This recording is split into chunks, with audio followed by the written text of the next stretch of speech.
dans Luc 3, à partir du verset 16, on dit. Luc 3, on va prendre le passage. Si on a fini ça, on va. Luc chapitre 3. C'est pas 13. Il dit que c'est Luc chapitre 3, c'est ça?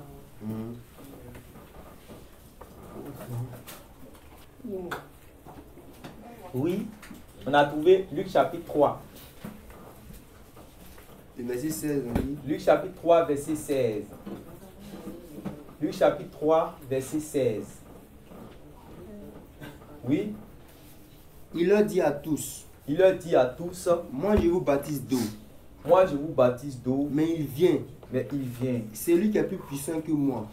Celui qui est plus puissant que moi. Et je ne suis pas digne de délier la courroie de ses souliers.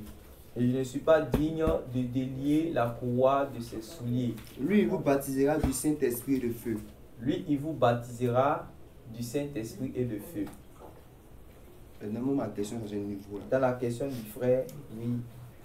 La différence entre le Saint-Esprit, le baptême du Saint-Esprit et quand je veux le baptême de feu.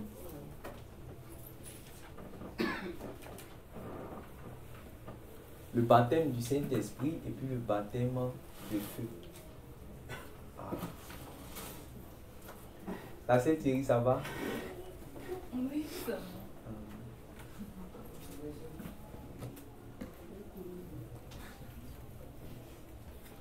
Bon, la première chose à vous dire, c'est que quand vous lisez vous-même, quand vous lisez sérieusement des actes des apôtres, puisque c'est là-bas qu'on va voir l'action des apôtres, la vie des chrétiens, jusqu'à l'Apocalypse. Est-ce que vous avez, ou bien même les évangiles du Seigneur, jusqu'à l'Apocalypse, est-ce que vous avez reçu ou bien vu un enseignement par rapport au baptême de feu? Non.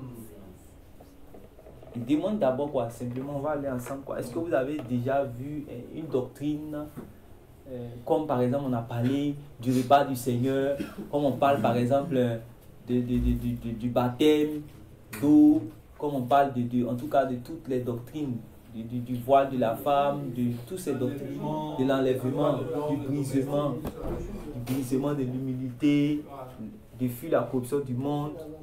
Est-ce qu'il y a un enseignement soit du Seigneur Jésus ou des apôtres par rapport au baptême de feu? Hein? Voilà. Donc, quand on voit cela, ça doit réellement être clair. Maintenant, comment est-ce que c'est venu dans ton esprit? Mais je pense que, en tout cas, je pense que ce n'est pas seulement peut-être dans l'esprit du frère seul qui c'est venu, mais peut-être dans certains frères aussi. Voilà, puisqu'on a entendu aussi du baptême du feu, le baptême du feu, le baptême du feu. Mais si on est, je vais dire, simple devant les Écritures, en lisant, pour celui qui a déjà lu toute la Bible, puis tout le Nouveau Testament, il ne peut pas nous dire qu'il a reçu un enseignement soit du Seigneur, soit des apôtres, sur la doctrine du baptême du feu. Maintenant, comment est-ce que le baptême de feu soit est devenu une doctrine ou est devenu même un partage, encore plus loin, un partage des enfants, sinon le partage des enfants de Dieu. Au point où on arrive, je pense que c'est peut-être la question arrivée peut-être à ce niveau, au point où peut-être on arrive à dire, tu es baptisé du Saint-Esprit, mais est-ce que tu es baptisé du feu? Que tu es baptisé du Saint-Esprit, mais tu n'es pas encore baptisé du feu. Il faut être, après avoir été baptisé du Saint-Esprit, il faut être maintenant baptisé du feu. Mais on ne voit pas que les disciples, après avoir été baptisés du Saint-Esprit, ou après ils ont été baptisés du feu. Donc ça veut dire que c'est quelque chose d'étrange. Donc faisons attention à ce qui est étrange. Donc c'est quelque chose d'étrange. Ce n'est pas quelque chose de normal qu'on voit les frères de l'église des disciples appliquer, mais c'est quelque chose d'étrange. Donc, il faut qu'on fasse attention à ce qui est aussi étrange. Ce qui est étrange, on doit aller examiner pour voir si c'est dans l'écriture. Si ce n'est pas dans les écritures, automatiquement, on doit s'en garder. Voilà. Maintenant, j'aimerais savoir ce qu'on enseigne par rapport à la doctrine de feu, du baptême de feu. C'est quoi? Si tu as une idée, c'est pas si c'est en rapport avec ça que tu as posé la question. C'est quoi, qu'est-ce que tu as déjà entendu par rapport au baptême du feu? Qu'est-ce que Moi, vous le avez baptême de entendu? feu, moi, quand moi je lis, je vois ça bon, comme un jugement. Ah, c'est comme ça que moi j'aime lu. Mhm. Mais Maintenant, ta question était laquelle? Ta question première, là, c'était laquelle? il dit que C'était quoi? Quand tu voulais savoir c'était quoi, mais tu voulais être plus rassuré. voilà, oui, voilà. C'est-à-dire Moi, que c'est une tu, supposition que j'ai en faite. lisant, tu comprends quelque chose. Voilà, Maintenant, oui. peut-être en rapport avec ce que tu entends dehors, ou bien ce que tu vois, ou bien tu n'as rien entendu dehors. Si, il y a un- Ah, voilà, certainement. C'est étant de dire, certainement tu as entendu quelque chose dehors, puisque c'est quelque chose que tu ne vois pas dans les Écritures. Donc tu as certainement entendu dehors, pourtant tu ne vois pas cela dans les Écritures, ce qui t'amène à te poser réellement la question, qu'est-ce que c'est? Oui, maintenant, est-ce qu'il y a un frère qui sait un peu, voilà, qui a entendu quelque chose sur la doctrine du baptême du feu? Bon, ce que moi j'ai cru entendre par le baptême du feu, en fait, c'est en rapport avec ce qui s'est passé dans la chambre haute. Oui. Voilà, par rapport aux langues de feu, voilà, qui sont descendues sur les 120. Oui. Voilà. Parce que un peu plus on dit, le jour de la Pentecôte, il y a eu un bruit venu du ciel comme celui d'un vent impétueux et l'Esprit remplit toute la pièce où ils étaient. On dit ils furent tous remplis du Saint-Esprit Oui. et des langues semblables à des langues de feu se posaient sur chacun d'eux. Oui. Donc, la première partie où on parle de remplir du Saint-Esprit, on dit ça c'est le baptême de l'Esprit. Et puis la deuxième partie où on dit les langues de feu se posaient sur eux, ça c'est le baptême maintenant de feu. Ok. Voilà, c'est comme ça que. Et encore, quelqu'un a déjà entendu autre chose aussi? Il y a un cantique aussi où on chantait. Il y a un cantique où on chantait dans le cantique, maintenant on a dit, envoie la puissance sur ton peuple. À la fin on dit, au baptisez-vous de feu. Ça veut dire qu'eux étaient enseignés sur la doctrine du baptême du feu. Ça c'est clair. Puisque ce sont les chrétiens qui chantent. Ça veut dire qu'ils étaient enseignés sur la doctrine du baptême du feu. Mais il a donné un aspect. Il a parlé du fait qu'on parle de la langue qui est venue sur eux. Ça ressemble à des langues de Mais feu. ça sert à quoi? Oui, oui. Quelqu'un qui a entendu autre chose par rapport à ça? Oui. Moi, c'est. Oui, il y a des fois qui a levé sa main aussi. Qui a Au entendu fait, autre chose. moi, selon moi. Non, pas selon de moi, réponse. Pas de réponse. Ça veut dire que ce que Ce que tu tu as as entendu par rapport à ça. Pas ce que tu penses. Voilà. Non, c'est ça que je vais expliquer. Selon la Bible, Non, il n'a pas dit de répondre quelque chose. J'ai dit, quel est ce que toi tu as déjà entendu par rapport au baptême du feu? Si tu n'as pas entendu, Quoi. tu quelles donnes sont à les quelqu'un rumeurs par qu'on rapport à entend? lui. Souvent, il y a des choses qu'on entend, comme ce que le frère Franck est en train de dire à propos de sanctifier la nourriture, sanctifier les maisons. Alors, moi aussi, j'ai vu certains frères, certaines personnes qui sanctifiaient aussi, même les téléphones, même ils veulent sanctifier. Donc, j'ai vu et j'ai entendu. Mais qu'est-ce que toi aussi tu as entendu à ce niveau-là? On ne veut pas les penser, mais c'est qu'on a un peu entendu. On pouvoir compléter pour le frère. Donc certains disent que, comme on dit là, on te plonge dans l'eau, ça tu as reçu, tu as été baptisé. Comme on appelle là, baptisé par immersion, c'est ça, non? On t'a amené ça, tu as été baptisé, tu es mort, tu es ressuscité avec Christ. Maintenant, tu dois attendre encore pour recevoir quoi?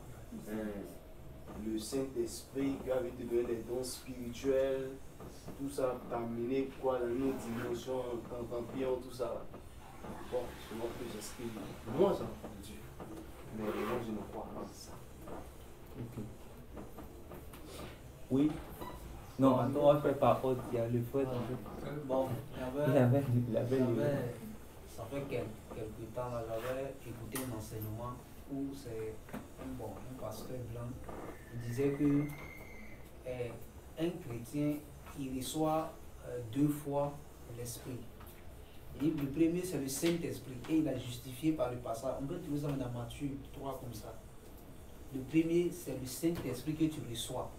Dans le deuxième, tu reçois le Saint-Esprit. Maintenant, par ta consécration, tu reçois maintenant le baptême du feu. Donc, un peu bref, voilà ce que le pasteur il a enseigné. Tu reçois l'Esprit Saint et ensuite tu reçois l'Esprit du feu. en justifiant par le passage. Ok, il n'y a pas de souci. Oui, frère Christian. Bon, sur le sujet là, il y a ces deux enseignements j'ai répondu. Ok. Le premier enseignement, c'est concernant où on parle de le Seigneur arrive là, il va en main. Il va trier ceux qui sont bons, va mettre de côté, ceux qui sont pas bons, va mettre dans le feu. Voilà. Ça, on va faire comprendre que le baptême du Saint-Esprit, en fait, c'est de plonger ceux qui ont mal vécu, mais ceux qui ne sont pas du Seigneur. Le baptême de quoi? Baptême de feu, pardon. Et de plonger ceux qui ne sont pas du Seigneur et qui n'ont pas bien vécu, mais en tout cas, on va les mettre dans le feu, la GM. Voilà, ça c'était le premier. Deuxième, c'était, ça c'est c'est un pasteur à qui il a demandé, il n'y a pas ici, tu dois le connaître. Il lui a demandé et il m'a dit que ceux qui ne sont pas, il m'a parlé un peu, il a pu faire la différence. Ceux qui ne sont pas appelés par exemple à être prophètes, apôtres, eux ils ne sont pas là. Mais ceux qui ont le baptême de feu là, c'est comme quand l'apôtre Pierre est venu dire, l'apôtre Pierre était à l'apôtre Jésus, il a dit, je n'ai rien, il n'y a pas d'argent à te donner, non, mais c'est que j'élève ton nom de Jésus-Christ. Que le fait que le Saint-Esprit était rempli en eux, ils avaient un peu, c'est pas comment on peut dire, souvent ça, voilà, ça brûle en eux. Voilà, il a dit ça. Il a dit quand tu commences ton ministère, la flamme qui t'étend, ça c'est le baptême de feu. Donc voici les deux. D'accord. Lui, la sœur, tu as levé ta main. La sœur, ok. Donc, vraiment, merci d'avoir vraiment apporté ce que vous avez déjà entendu. Oui, la sœur, vas-y. Bon, ce que moi j'ai entendu concernant un baptême de feu là, on dit que bon, le feu là c'est pour consumer le péché en nous. Et le baptême de feu là vient pour consumer en nous le péché. D'abord, quand on pêche, quand on prie, le feu là descend pour brûler tout ce qui est en nous. D'accord. En tout cas, que le Seigneur nous fasse grâce. Amen. Que le Seigneur nous fasse grâce. Je rends grâce à Dieu pour l'ouverture d'esprit et de tout ce que vraiment vous avez pu dire par rapport à ce que vraiment vous avez déjà entendu. Voilà. Maintenant, une chose est sûre qu'on a posé comme base, c'est que des évangiles jusqu'à Apocalypse, on ne voit pas que c'est une doctrine en tant que telle qui est expliquée comme dans les autres doctrines où on explique telle chose. Amen. Par contre, nous voyons la doctrine du baptême du Saint-Esprit. Par contre, elle est enseignée. Elle est vécue et puis elle est enseignée. Ouais, non? Le Seigneur Jésus a enseigné le baptême du Saint-Esprit. Le Saint-Esprit viendra, vous serez baptisés du Saint-Esprit, vous allez faire ceci, vous allez faire cela. Ça a été au moins expliqué, ça a été enseigné par le Seigneur Jésus, par les apôtres, ça a été pratiqué. Amen. Mais par rapport, quant au baptême de feu, comme on le dit, maintenant conformément, quant au baptême de feu, on ne voit pas cela qui a été expliqué. Mais conformément à l'enseignement et aux paroles que le Seigneur, qu'on appelle ça, le frère a donné tout à l'heure, par rapport à Luc chapitre 3. Il a dit, le Seigneur était, regardons bien le contexte toujours, c'est très important aussi de lire selon réellement son contexte. C'est la même parole qui va être dite dans Matthieu et puis dans Luc. Matthieu 3, Luc chapitre 3. Amen. Le Seigneur, Jean-Baptiste est en face de son auditoire. Amen. Dans son auditoire, il y a qui est qui?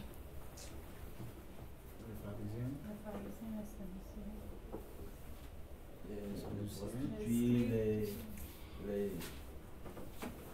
les hommes d'armée, tout cela. Oui, il y a qui est qui? Ce que vous avez dit, ce n'est pas faux. Mais en réalité, dans son auditoire, il y a ceux qui veulent changer, puisqu'il a dit, il est venu pour annoncer la venue du Seigneur, pour préparer les cœurs. Et il a dit aux gens réellement de changer de comportement. Voilà, c'était lui son, comment on appelle ça même, son message. Les emmener réellement à changer pour que ils sont brisés, s'ils sont humiliés, s'ils ont changé de comportement, alors ils vont pouvoir voir le salut de Dieu. Ça, c'était le message de Jean-Baptiste. Amen. Donc, il est en face de lui des gens qui veulent croire son message et des gens qui ne veulent pas croire son message. C'est-à-dire qu'en plus des métiers que vous avez dit et puis des personnes que vous avez dit, ce n'est pas faux, les Sadducéens, eux tous, mais il y a des personnes qui sont en train de croire pendant qu'il est en train de prêcher, puisqu'il baptisait. Et il y a d'autres qui ne croient pas, et c'est dans ce passage qu'on va voir qu'il y a d'autres qui n'ont pas véritablement cru. Jean-Baptiste est en train de montrer comment on fuit la colère de Dieu. On fuit la colère de Dieu. C'est-à-dire non seulement on reçoit le Messie en changeant réellement de comportement. On reçoit le salut de Dieu en changeant de comportement, en changeant de vie. Amen. La repentance. Amen. Amen. Maintenant, il y a d'autres, pendant que Jean-Baptiste est en train de faire réellement son ministère de prêcher pour que les gens changent de vie, il y a d'autres qui ne veulent pas changer de vie. Donc ça fait 2 catégories de personnes. Il faut avoir ça en tête. Et puis maintenant, quand il arrive à ce passage, il y a d'autres qui disent, et comment on appelle ça même, pendant que Jean-Baptiste est en train de parler, les autres se disent dans leur cœur qu'eux, ils sont enfants d'Abraham. Donc, étant donné qu'ils sont enfants d'Abraham, amen, eux, ils sont destinés à voir le salut de Dieu forcément. Même s'ils ne changent pas, même s'ils ne croient pas au message des gens. C'est-à-dire que même s'ils ne changent pas les comportements, ne changent pas de vie, s'ils ne se répandent pas, ils vont forcément hériter, même ce que les gens croient le Dieu, ils vont forcément hériter le salut. Ils vont forcément voir le salut de Dieu comme Simeon, tout comme ça. Ils vont forcément être sauvés. Et puis, Jean maintenant va leur faire croire que, en fait, qui vous a enseigné que c'est de cette manière-là que on fuit la colère de Dieu? Ce n'est pas de cette manière-là. On ne se dit pas que oui, c'est parce que nous avons seulement Abraham pour père. J'ai Abraham pour père, j'ai Abraham pour père. Abraham c'est mon père. C'est pas ça réellement qui va, comment on appelle ça même, me justifier. Ou bien j'appartiens à telle église, ou bien issu de telle famille, ou bien mon papa est pasteur, ou bien je suis prédestiné de cela. Ce n'est pas ça qui va réellement. Il dit, produisez donc des fruits qui prouvent que vous avez changé. Amen. Amen. Voilà. Produisez, montrez des fruits qui prouvent que vous avez changé. C'est ce que ça veut dire. Produisez donc des fruits dignes de la repentance. Amen. Que c'est de cette manière-là que quelqu'un fuit la colère de Dieu. On ne peut pas fuir la colère de Dieu si on n'a pas prouvé cela. Et puis maintenant, il dit quoi? Déjà, la cognée est mise à la racine des arbres. Amen. Voilà. Il dit déjà, la cognée est mise à la racine des arbres. Quand il parle de la cognée qui est mise à la racine des arbres, il donne d'abord un avertissement. Puis il dit, tout arbre qui ne portera pas de bons fruits, vous suivez, non? Tout arbre qui ne portera pas de bons fruits sera coupé et jeté où? Voilà. Le feu donc il parle ici, là. C'est quel feu? C'est le feu de l'enfer. Le temps du feu. C'est quel feu? Le temps du feu.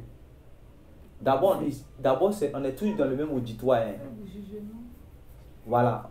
On doit avoir l'esprit qu'il est toujours devant son auditoire, il est toujours devant ces personnes qu'on a clairement identifiées.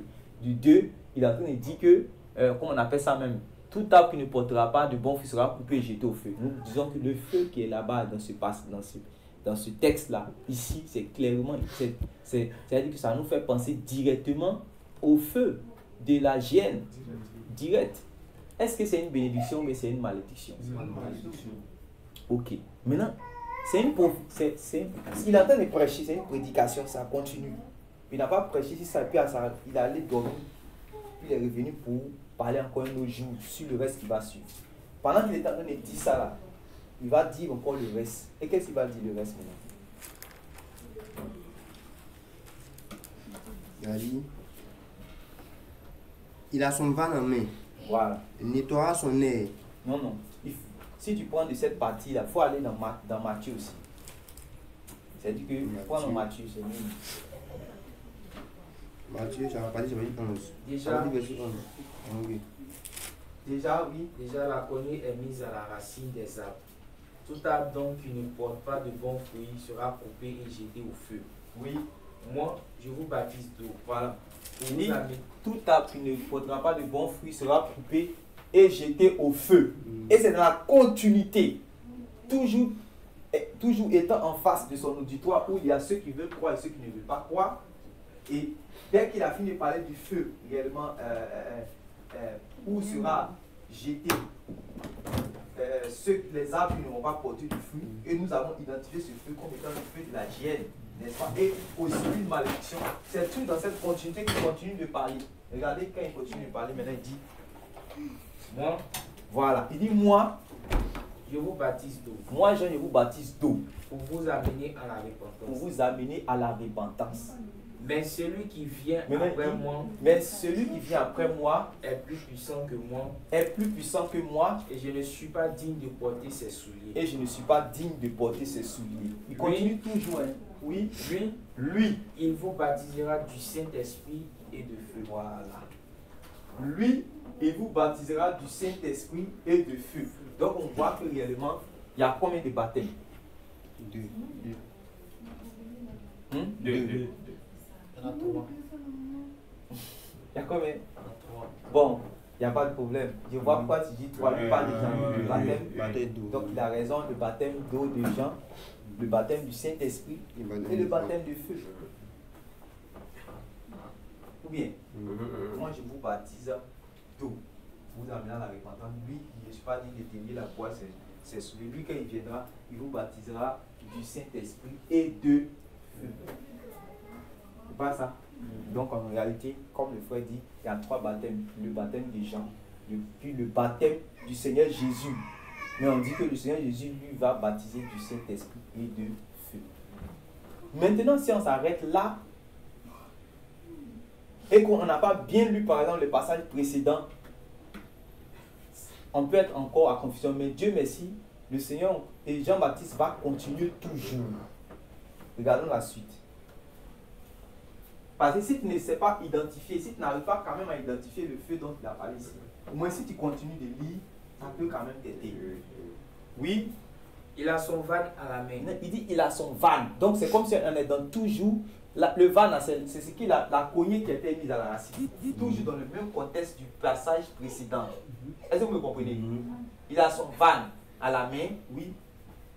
Il nettoiera son air. Il va nettoyer son air, son champ. Suivez bien, regardez bien ces verbes-là, ces expressions-là. Ça va sortir dans d'autres passages. Et il amassera son blé dans le grenier. Voilà. Il va amasser son blé. Donc, on est projeté dans le jour de la colère que Jean-Baptiste a dit, qui vous a appris à fuir la colère à venir. Donc, dans ce passage-là, il les projette dans le jour de la colère, c'est-à-dire au jour du jugement, automatiquement. Oui.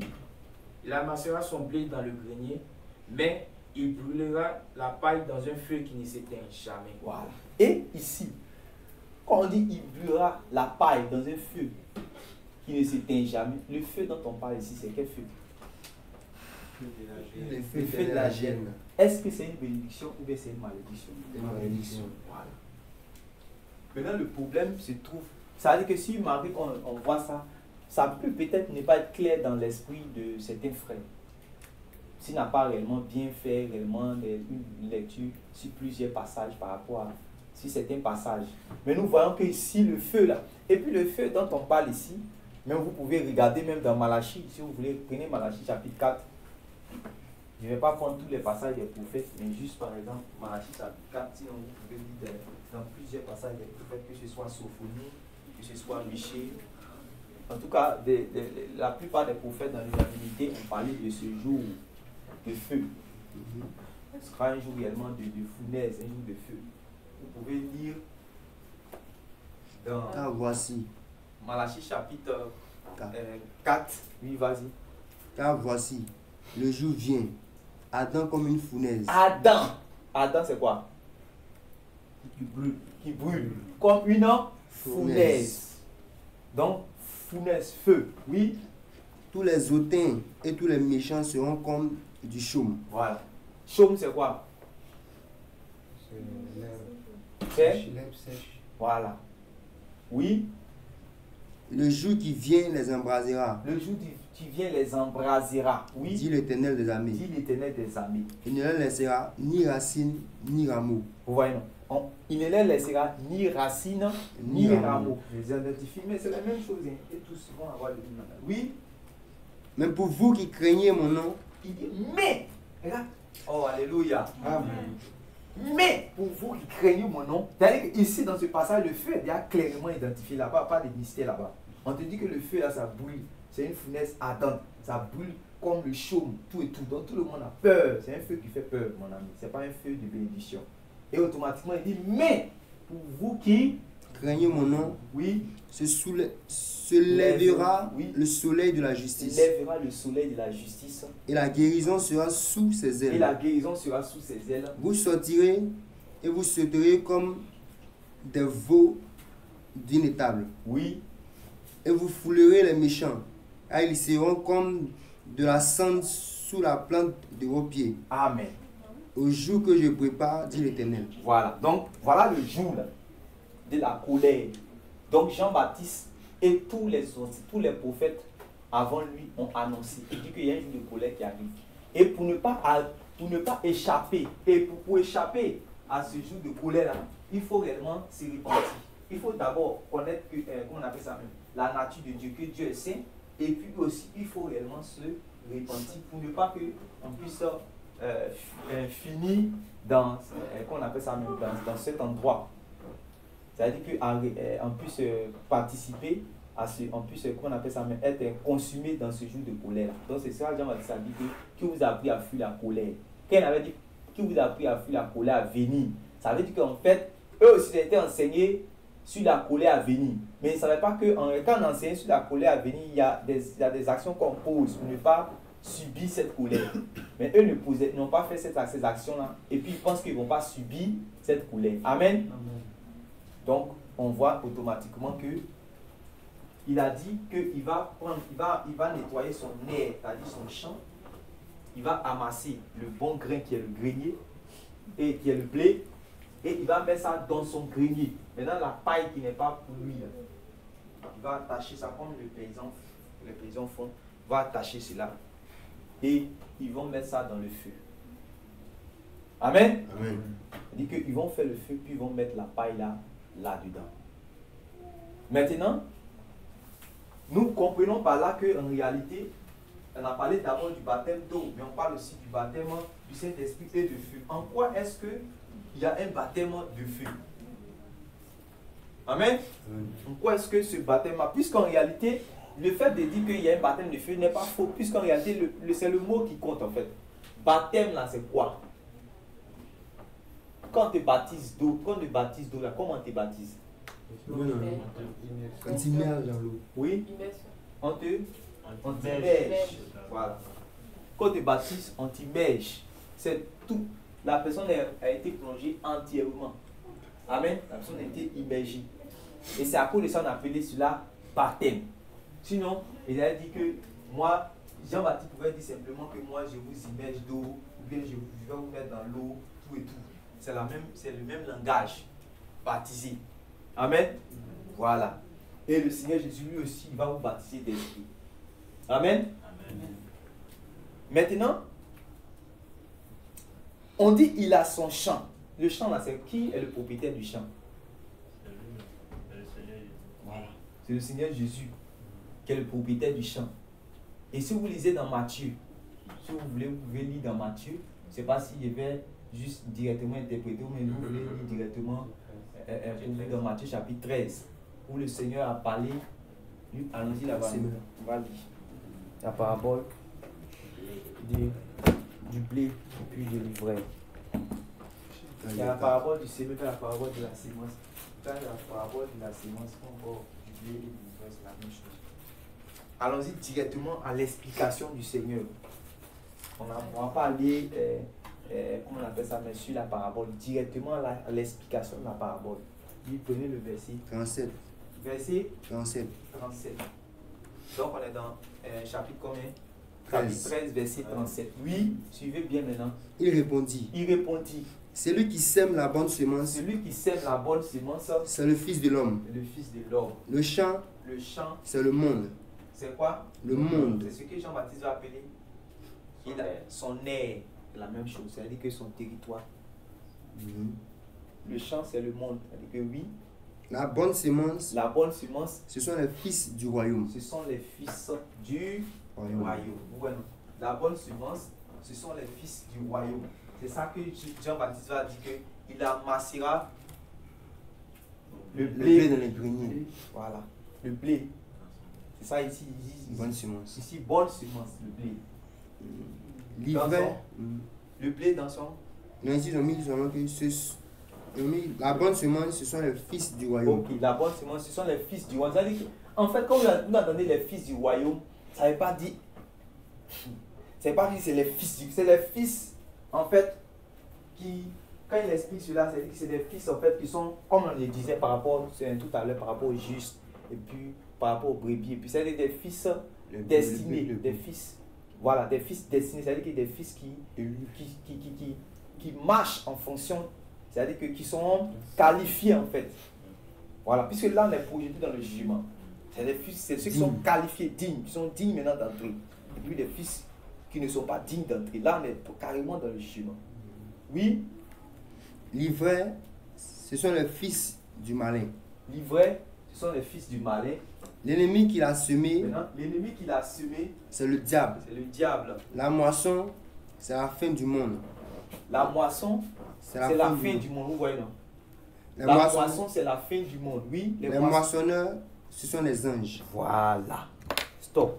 Les moissonneurs, ce sont les anges. Vous voyez que les anges vont intervenir dedans. Les moissonneurs, ce sont les anges. Oui. Or, comme on arrache l'ivraie, et qu'on la jette au feu, on la jette au feu. Donc ça veut dire que le feu est déjà. Là. Quand tu vas te baptiser dans l'eau là, c'est toi qui l'eau est voilà. Suivez bien, c'est trop fort. Ça veut dire que le feu est déjà. C'est pour cela que regardez que Jésus a dit que qu'on appelle ça, mais les gens vont rentrer. Qu'on appelle ça, mais le feu là qui a été préparé pour qui? Le diable, c'est ça. Voilà, pour lui poser une question. Qui a préparé le feu là? C'est le Seigneur. Voilà. C'est lui-même qui a préparé. Donc c'est son. C'est son. Feu. Stop. C'est son feu. Feu. Jean-Baptiste dit, il vous baptisera du Saint-Esprit. C'est qui envoie? C'est pour qui? C'est pour le Seigneur. Ok. Maintenant le feu, c'est pour qui? C'est pour Dieu. Voilà. Amen. Mais le problème, tu ne peux pas finir de travailler dans ton champ et puis tu as bâti pour tes maïs et puis tu as laissé l'herbe là. Ça, tu gardes ça dans ton grenier et puis tu prends le maïs et tu mets ça dans le feu. Tu es un fou ou bien tu es Si tu mets le quoi on appelle ça même, le maïs dans le feu, qu'est-ce que tu vas gagner? Rien, tu vas perdre. Voilà. Donc ce n'est pas le maïs qu'on peut mettre dans le feu. C'est la paille qu'on met dans le feu. Mais le problème c'est que le feu là, on a préparé ça là. Et puis on prend la paille pour faire quoi? Quand tu fais l'action du pont pour mettre dedans, ce que tu es en train de faire, on appelle ça comment? Le baptême. Le feu est là. Quand tu mets là, ou bien tu prends la paille, la paille, tu fais comme ça. Petit non, tu le mets là. Tu fais comme ça. Tu prends tout et puis tu mets dedans. L'action que tu prends pour mettre dedans, on appelle ça comment? Le baptême. C'est la manière que quand tu baptises d'eau, là, tu prends, tu mets dedans. Quand le Saint-Esprit vient sur vous, le Saint-Esprit vous immerge. Le Saint-Esprit a une, je peux dire, permettez-moi l'expression, comme une dimension de l'eau. Vous immerge. Le Saint-Esprit a une dimension de l'huile. Il vous oint totalement. Ce n'est pas une partie de l'Esprit qui va venir, peut-être si une partie de l'un. Non, tu es immergé de l'Esprit de Dieu. Tu es abreuvé, je ne sais pas comment il dit. Tu es oint de l'Esprit de Dieu. Voilà. Amen. Donc, quand on parle ici, non seulement il faut savoir que le feu là, c'est pour le Seigneur Jésus. D'abord, il faut avoir ça dans la tête, puisqu'on dit que réellement, c'est lui qui a dit qu'il a créé le feu. Il a préparé le feu là pour le diable et ses anges. C'est pas ce qu'ils ont dit. Maintenant, ici, dans le passage que tu entends lire, le feu dont on parle ici, il faut comprendre. Vas-y. Il faut comprendre que c'est le feu du Seigneur Jésus, puisque c'est son champ. Oui. Or, comme on arrache l'ivraie et qu'on le jette au feu, il en sera de même à la fin du monde. Il en sera de même à la fin du monde. Le Fils de l'homme enverra ses anges. Le Fils de l'homme enverra ses anges. Qui arracheront de son royaume tous les scandales et ceux qui commettent l'iniquité. Ils arracheront de son royaume tous les scandales et ceux qui commettent l'iniquité. Et ils les jeteront dans la fournaise ardente. Ils vont les prendre et ils vont les jeter dans la fournaise ardente. Il y aura des pleurs et des grincements Il y de aura dents. des pleurs et des grincements des dents. Alors les justes resplendiront comme le soleil dans le royaume de leur Père. Et celui qui a des oreilles pour entendre, entendre. Amen. Donc voilà un peu ce que Jean-Baptiste vient de dire. Jean-Baptiste est en train de dire réellement dans sa prédication de Matthieu chapitre 3 et puis Luc chapitre 3. Quand il dit qu'il a son van à la main, en réalité, il va nettoyer son nez. Amen.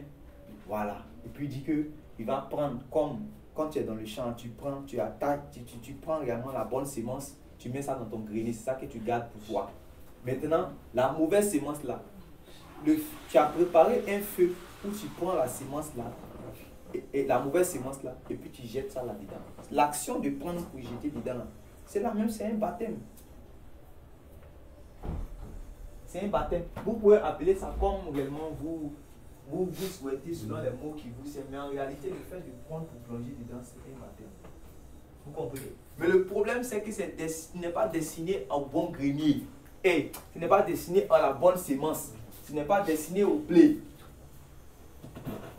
Ce n'est pas destiné à ceux qui sont ceux qui sont pratiqués la justice. On dit eux ils vont resplendir puisqu'ils sont gardés pour le royaume de Dieu. Mais ceux qui ont marché dans le désordre, dans l'iniquité, c'est eux qui sont considérés comme la paille, qui sont pris réellement et jetés réellement dans la gemme de feu, là où il y a les pleurs et les grincements dedans. Et c'est ce que Jean-Baptiste nous dit simplement. Puisque en face de lui, il a qui? Il a ceux que réellement qui veulent faire la volonté de Dieu. Et ceux qui ne veulent pas faire la volonté de Dieu. Ceux qui veulent croire et ceux qui ne veulent pas croire. C'est les mêmes là. Il y a parmi eux ceux réellement qui seront destinés à pouvoir recevoir plus tard le baptême de l'Esprit. Parce qu'après, j'aimerais croire aussi au message du Seigneur Jésus. Et maintenant, comment on appelle ça même? Il y a ceux-là qui ne veulent pas du tout croire. Eux, ils vont où? Eux, ils vont être baptisés de quoi? Le feu. Voilà. Maintenant, si vous voulez comprendre cela encore, regardez quand l'apôtre Pierre va prêcher, puisque par rapport à vos définitions que vous avez données, dans Actes chapitre 2, les disciples étaient là. Quand ils étaient là et que le Saint-Esprit est venu, on dit que si le Saint-Esprit est venu sous la forme d'une colombe et des langues semblables à des flammes de feu sont venues. Voilà, pardon. Le Saint-Esprit est venu et qu'on appelle ça même comme des langues qui sont des langues de feu sur les têtes. Voilà. Donc, regardez ce que l'apôtre Pierre maintenant va dire. Pierre en fait va relater. Quand vous allez lire par exemple dans Actes chapitre 10, là-bas, verset 45, là-bas 47. Le courage, on a déjà fini. Acte 11, verset 16. Acte 10, 45. Acte 10, 45. Oui. Tous les fidèles circoncis qui étaient venus avec Pierre furent étonnés de ce que le don du Saint-Esprit était aussi répandu sur les païens. Voilà. Tous les fidèles circoncis étaient les fidèles juifs, en fait. Ils étaient là, ils étaient aussi étonnés de ce que le don du Saint-Esprit était aussi accordé. Quand vous lisez dans Matthieu, là-bas, puis dans Luc, Jean-Baptiste a dit qu'il vous baptisera du Saint-Esprit et de...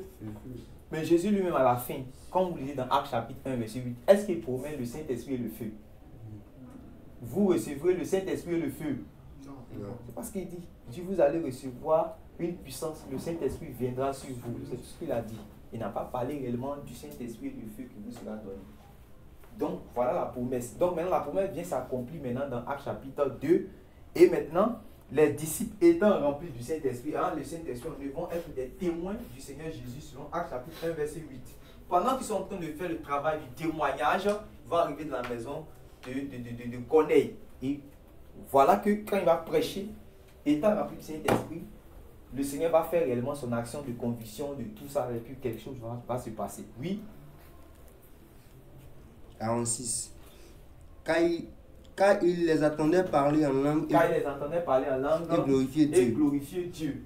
Alors Pierre dit, Écoutez bien maintenant. Peut-on refuser l'eau du baptême Peut-on refuser l'eau du baptême à ceux qui ont reçu le Saint-Esprit aussi bien que qui nous? ont reçu le Saint-Esprit aussi Bien que nous. Voilà, c'est cette partie-là pour nous. On dit que ceux qui ont reçu le Saint-Esprit dans Actes chapitre 2 là, eux, il y a eu le Saint-Esprit qu'ils ont reçu, puis après ça, il y a eu quoi? Langue de feu, c'est pas ça?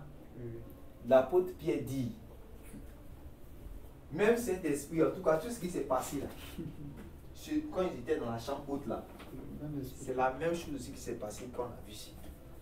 Mais est-ce que vous avez vu langue de feu? Non. Amen.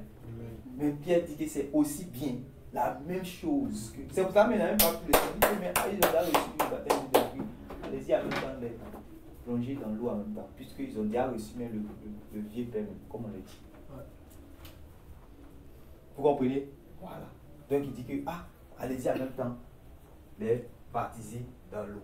Donc s'il a dit aussi bien, ça veut dire que tout ce qui s'est passé dans Actes chapitre 2 là, c'est passé aussi dans Actes chapitre 10 qu'on est en train de dire. Ça c'est clair.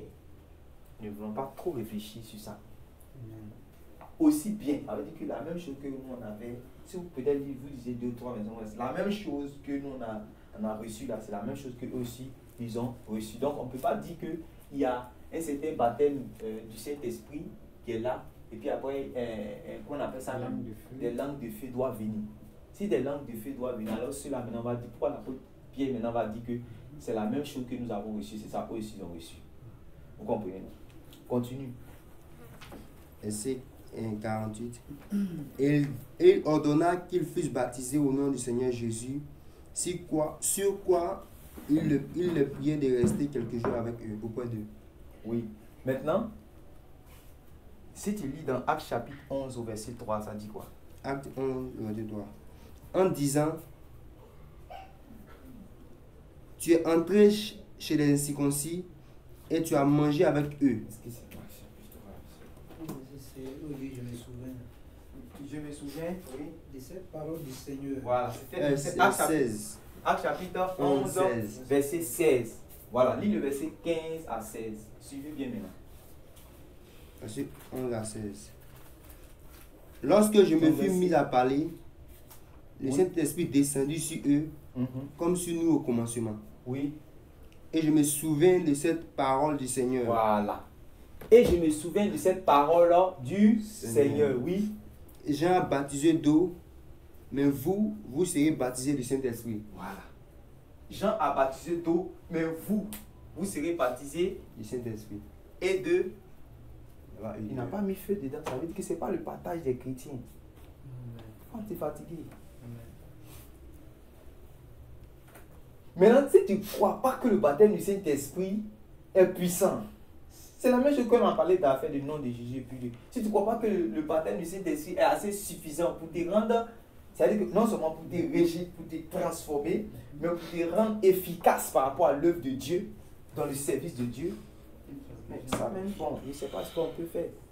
Puisque l'on dit que le Saint-Esprit, comment on appelle ça même? Lorsque le Saint-Esprit viendra sur vous, vous recevez une puissance. On dit vous recevez une puissance lorsque le Saint-Esprit viendra sur vous. C'est-à-dire que le Saint-Esprit vient pour accorder réellement cette puissance, ce revêtement. Voilà le but, pour te rendre efficace. Quand tu reçois ce baptême, c'est pour te rendre efficace par rapport à l'œuvre du Seigneur. Amen. Amen. Pour te rendre efficace, regardez le Seigneur Jésus. Regardez le Seigneur Jésus. Il va dans l'eau du Jourdain, il est fait baptiser par Jean-Baptiste. Il prie. Si vous lisez dans la version de Luc, le Saint-Esprit vient sur la forme d'une colombe pour descendre. Quand c'est venu là, Jésus s'est assis.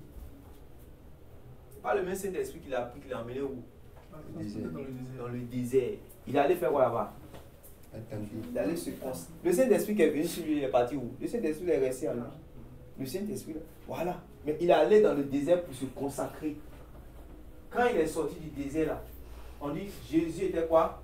Revêtu. Il était quoi? Revêtu de la puissance de l'Esprit. Est-ce qu'on a dit que Jésus était baptisé de feu? Non. Le Saint-Esprit là l'a revêtu. C'est le revêtement. C'est ce que peut-être d'autres appellent par ignorance le baptême du feu. Voilà, c'est ce que je peux vous dire de manière simple. Par ignorance, le baptême de feu. Mais bon, il n'y a pas de problème. Si Dieu sait que réellement, ils n'ont pas eu cette connaissance-là, je ne veux pas réellement, bon, je ne peux pas les condamner, Dieu non plus aussi pour pouvoir les comprendre. Voilà, donc si vous avez vu peut-être des grands pasteurs, voilà, qui se sont des choses qui ont dit telle chose, mais nous ne voyons pas ça clairement dans les Écritures où la doctrine du baptême de feu est expliquée, mais plutôt c'est le partage même des non-croyants et de ceux qui vont vivre dans le mal. C'est eux-là qui seront jetés, qui seront plongés dans le feu. Nous, on doit être plongés du Saint-Esprit. Amen. Comment on appelle ça? Ceux qui ont cru, eux, le partage, c'est le Saint-Esprit. Ceux qui ne croient pas et qui sont persistés réellement dans leur incrédulité, le partage, c'est le feu de la GM. Voilà en fait ce que je peux dire, parce que c'est ce qui rentre, c'est ce qui est expliqué, si on veut voir dans l'ensemble des Écritures, dans les évangiles jusqu'à dans Apocalypse. Hein, frère, voilà un peu sur la question du baptême du Saint-Esprit et de feu. Donc, on peut dire normalement que ça existe plus que réellement. Ce qu'on va jeter dans le feu, c'est le fait d'être baptisé, d'être plongé réellement dans le feu. Voilà. Mais ce n'est pas en fait le partage des chrétiens. Voilà.